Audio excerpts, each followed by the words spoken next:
beautiful people, welcome back to my YouTube channel. It's your boy Leo.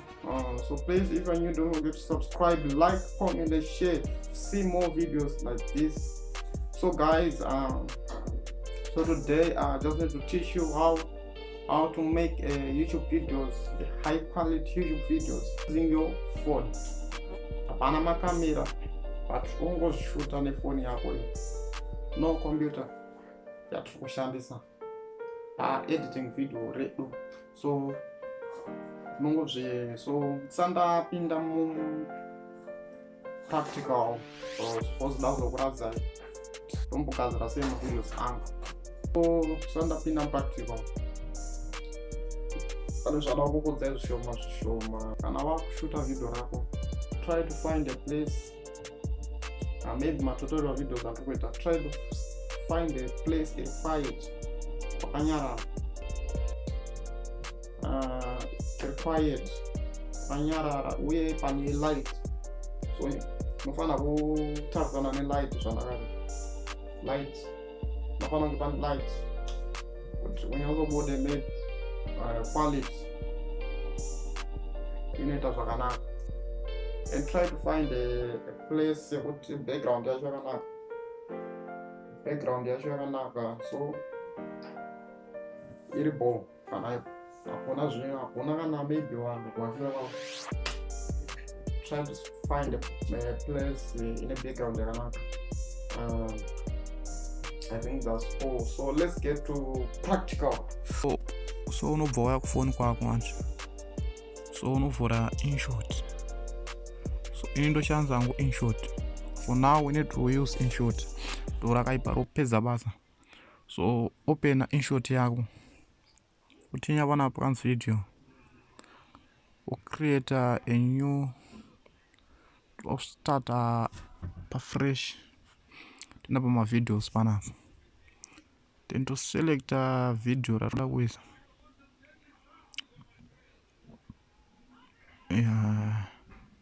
Select a video ratoda kuisa, maybe this one. So ta select. So guys, nofana utinya utsvaga pana pakanzi canvas kuti uda ratio yakaita sei, usi pane akasiyana siyana, asi isusu toda ichi YouTube. So unochuza inoi inobaya pana. So manje kana iwe udaisa music, udaisa maybe a song, audio, utinya pana panzi audio pana, tutinya panzi music, takutsvaga yara tirikuda.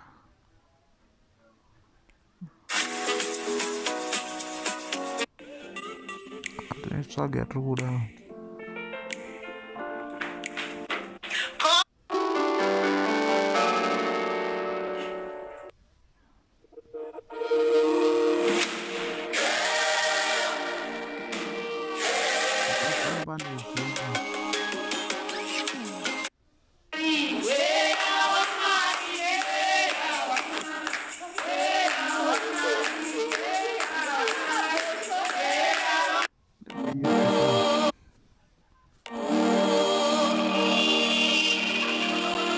So nobwaisa panapa,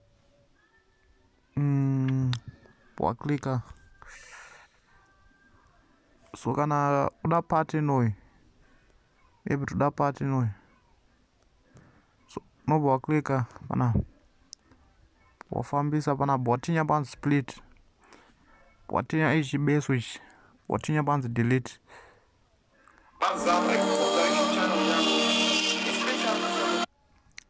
So panapa it depends kuti uda chi voice rako uda kuridzora kana uda kuri adjust. So unongodzora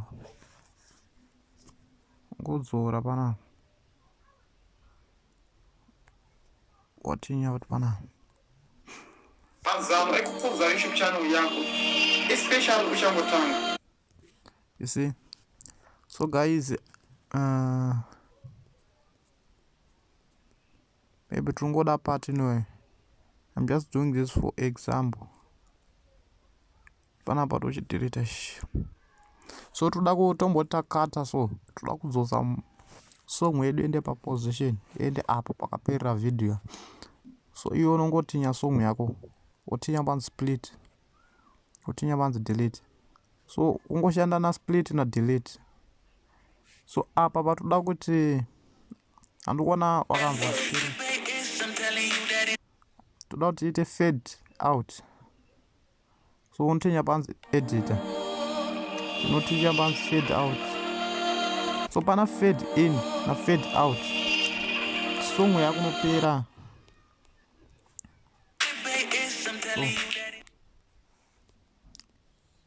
So it depends on what you want to do.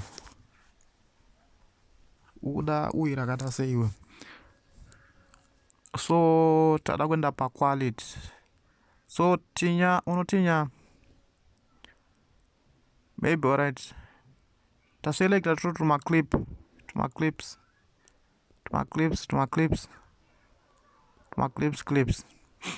So toda kuchinja quality ifanani futhi quality atodakisa. So unotinya panzi filter panapa. Panzi filter. Then unotinya panzi adjust.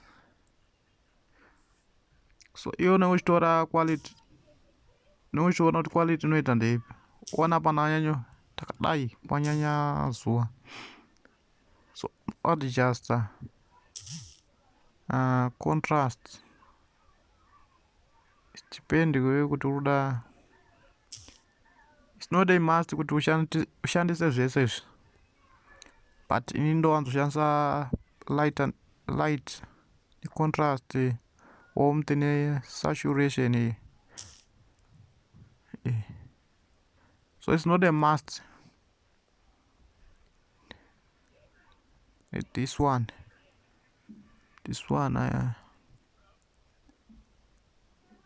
unoselekta paruda kuti isvike. So manje iwe usamhanye kutinya ichi. So panapa ndinoita kuklika kunoku doti quality iende kuchi kuma videos ako ese. So unotinya akaka kanaka unotinya kanaka. So obodai what if apply to all. So inenge yato apply eseka 1. So it depends with quality. So mwana video ratosiyana ne ezvanga zviri before. So panapa nobva tinyachi panapa. So chimwe chinhu chakakosha pane izvi notinya panzi sticker. Tine toti wana panenge vaikapenza noklika panapa matransition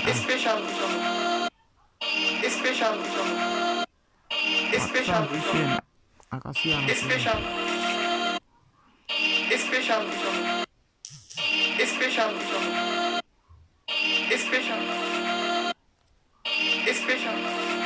matransition akasiyana and so daisa matext tinya pana panzi text utinya panzi text pana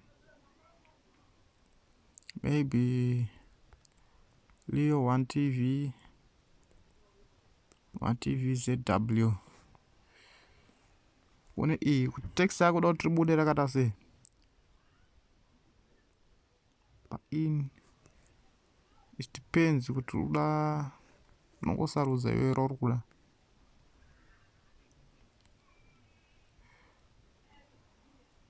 Panzano ekukudza YouTube channel yako especially uchangotanga. So nepana pan sticker you can also choose my stickers or kuda ana share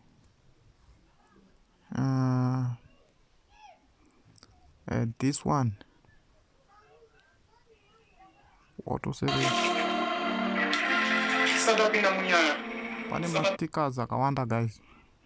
So unozongosarudza kuti uda api and this application is free.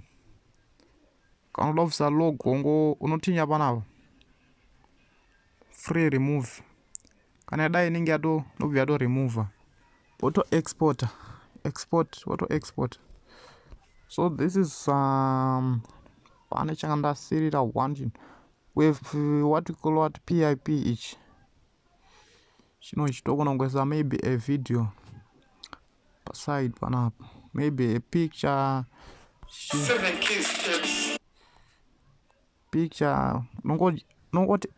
nongo adjusta futi for now tantingori based on quality. You see quality yatochinja yanaka kuti mavideos epa YouTube anodasa mavideo epa YouTube ane high quality aya ndo mavideos masvino. So please don't forget to subscribe, like, comment and share to see more videos like this and kuti kukwanisa kubatsirana guys kuti tese kuti tigogrowa. Thank you for watching this video and don't forget to subscribe to see more videos like this.